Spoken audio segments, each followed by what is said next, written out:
एक बार की बात है। किसी जंगल में एक हाथी रहता था। उसे अपने शरीर और अपनी ताकत का बहुत घमंड था। उसे रास्ते में जो भी जानवर मिलता वो उसे परेशान करता और डरा कर भगा देता। एक दिन वह कहीं जा रहा था। रास्ते में उसने एक पेड़ पर एक तोते को बैठा देखा और उससे अपने सामने झुकने के लिए बोला। तोते ने झुकने से मना कर दिया तो गुस्से में आकर हाथी ने वो पेड़ ही उखाड़ दिया जिस पर तोता बैठा था। तोता उड़ गया और हाथी उसे देखकर हंसने लगा। फिर एक दिन हाथी नदी के किनारे पानी पीने के लिए गया। वहीं पर चींटियों का छोटा सा घर था। एक चींटी बड़ी मेहनत से अपने लिए खाना इकट्ठा कर रही थी। यह देख हाथी ने पूछा कि तुम क्या कर रही हो। तो चींटी ने कहा कि बरसात का मौसम आने से पहले अपने लिए भोजन जमा कर रही हूँ ताकि बारिश का मौसम बिना किसी परेशानी से निकल जाए। यह सुनकर हाथी के मन में शरारत सूझी और उसने अपनी सूंड में पानी भरकर चींटी के ऊपर डाल दिया। पानी से चींटी का भोजन खराब हो गया और वो पूरी भीग गई। यह देखकर चींटी को बहुत गुस्सा आया और उसने घमंडी हाथी को सबक सिखाने का सोचा। फिर एक दिन चींटी को मौका मिल ही गया कि वो हाथी को सबक सिखा सके।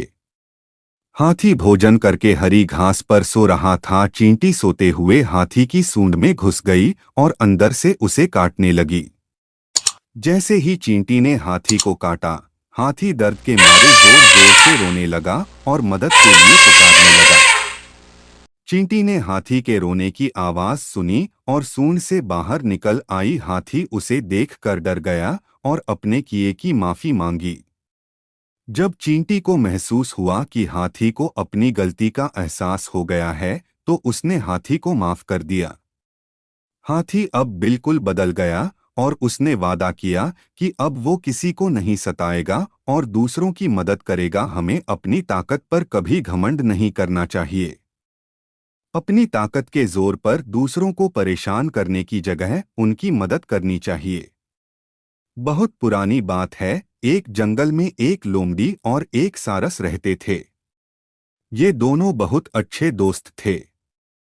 सारस रोजाना लोमड़ी को तालाब से मछली पकड़कर खाने के लिए देता था। इस प्रकार दोनों की दोस्ती बहुत गहरी होती चली गई। सारस बहुत सीधा साधा था, लेकिन लोमड़ी बहुत शैतान और चालाक थी। वह हमेशा दूसरों को परेशान किया करती थी। उसे दूसरों का अपमान करने और मजाक उड़ाने में बहुत मजा आता था। एक दिन उसने सोचा कि क्यों न एक बार सारस का भी अपमान किया जाए और उसका मजाक उड़ाया जाए। ऐसा सोचकर उसने सारस को दावत पर बुलाया। उसने जानबूझकर सूप एक प्लेट में परोसा। उसे पता था कि सारस प्लेट में से सूप को नहीं पी सकता। उसे सूप न पीता देख लोमड़ी मन ही मन बहुत खुश हुई और झूठी चिंता दिखाते हुए सारस से पूछने लगी कि क्या बात है मित्र, सूप पसंद नहीं आया क्या?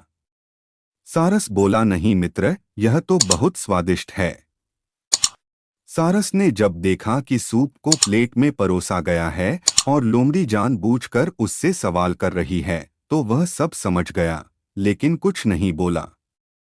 उस दिन सारस को अपमान सहने के साथ ही भूखा भी रहना पड़ा। लेकिन जाते जाते सारस ने भी उसे अपने यहाँ दावत पर बुलाया और लोमड़ी दूसरे ही दिन सारस के घर दावत पर पहुंच गई। सारस ने भी दावत में सूप बनाया था और लोमड़ी के साथ लंबी चोंच वाले अन्य पक्षियों को भी बुलाया था। सारस ने सूप को सुराही में परोसा। सुराही का मुंह इतना छोटा था कि उसमें बस चोंच ही अंदर जा सकती थी। लोमड़ी पूरा टाइम सुराही और अन्य सभी पक्षियों को सूप पीते देखती रही। इसी बीच सारस ने पूछा कि क्या बात है मित्र, सूप अच्छा नहीं लगा क्या? लोमड़ी को अचानक अपने शब्द याद आ गए। सभी बोले कि सूप बहुत स्वादिष्ट है। लोमड़ी काय भी सभी की हाँ में हाँ मिलाना पड़ा। यह सब देख लोमड़ी अपने आप में बहुत अपमानित महसूस कर रही थी, लेकिन कुछ कह नहीं सकी। हमें कभी भी किसी का अपमान नहीं करना चाहिए। हम जैसा दूसरों के साथ करते हैं वैसा ही हमारे साथ होता है।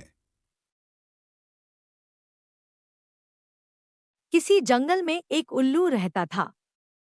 उसे दिन में कुछ दिखाई नहीं देता था, इसलिए वह दिन भर एक पेड़ पर अपने घोंसले में छिपकर रहता था। सिर्फ रात होने पर ही वह भोजन के लिए बाहर निकलता था। एक बार की बात के गर्मियों का मौसम था। दोपहर का समय था और बहुत तेज धूप थी। तभी कहीं से एक बंदर आया और वह उल्लू के घोंसले वाले पेड़ पर आकर बैठ गया। गर्मी और धूप से परेशान बंदर ने कहा, ओफ, बहुत गर्मी है। आकाश में सूर्य भी आग के किसी बड़े गोले की तरह चमक रहा है। बंदर की बात को उल्लू ने भी सुन लिया। उससे रहा नहीं गया और बीच में ही बोल पड़ा, यह तुम झूठ कह रहे हो। सूर्य नहीं, बल्कि अगर चंद्रमा के चमकने की बात कहते तो मैं इसे सच मान लेता। बंदर बोला, भला दिन में चंद्रमा कैसे चमक सकता है?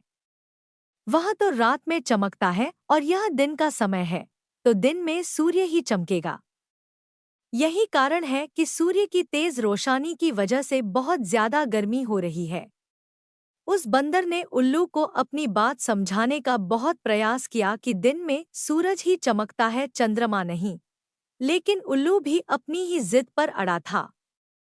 इसके बाद उल्लू ने कहा, चलो हम दोनों मेरे एक मित्र के पास चलते हैं, वही इसका निर्णय करेगा। बंदर और उल्लू दोनों एक दूसरे पेड़ पर गए।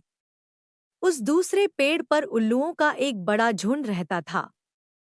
उल्लू ने सभी को बुलाया और उनसे कहा कि दिन में आकार में सूर्य चमक रहा है या नहीं, यह तुम सब मिलकर बताओ। उल्लू की बात सुनकर उल्लुओं का पूरा झुंड हंसने लगा।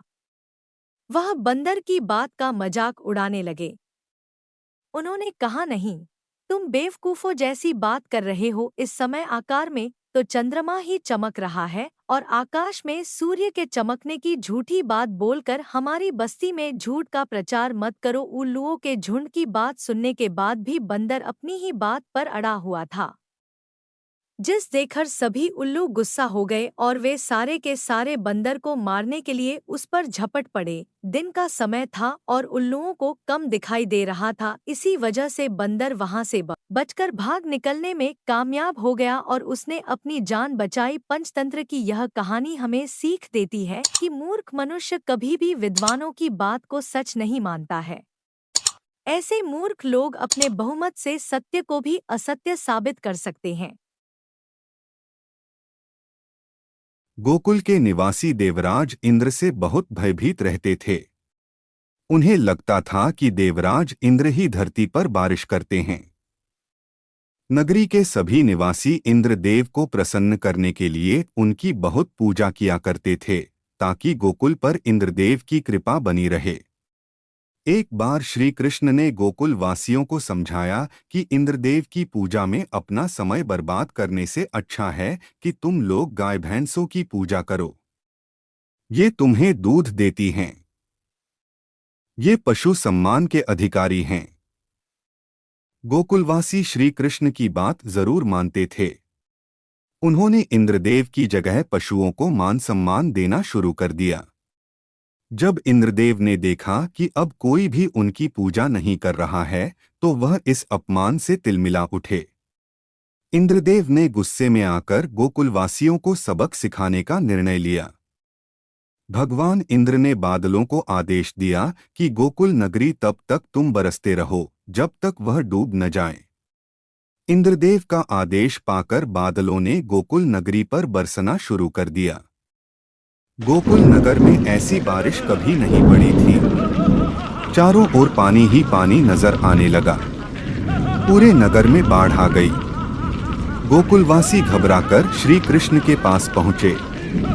श्री कृष्ण ने सभी गोकुलवासियों को अपने पीछे चलने का आदेश दिया। गोकुलवासी अपनी गाय और भैंस साथ लेकर श्री कृष्ण के पीछे पीछे चल दिए। श्री कृष्ण गोवर्धन नाम के पर्वत पर पहुंचे और उस पर्वत को अपने हाथ की सबसे छोटी उंगली पर उठा लिया। सभी गोकुल निवासी उस पर्वत के नीचे आकर खड़े हो गए। श्री कृष्ण का यह चमत्कार देखकर भगवान इंद्र भी भयभीत हो गए। उन्होंने वर्षा बंद कर दी। यह देखकर गोकुलवासी खुश हो गए और अपने अपने घर को लौट गए। इस तरह श्री कृष्ण ने अपनी शक्ति से गोकुलवासियों की जान बचाई।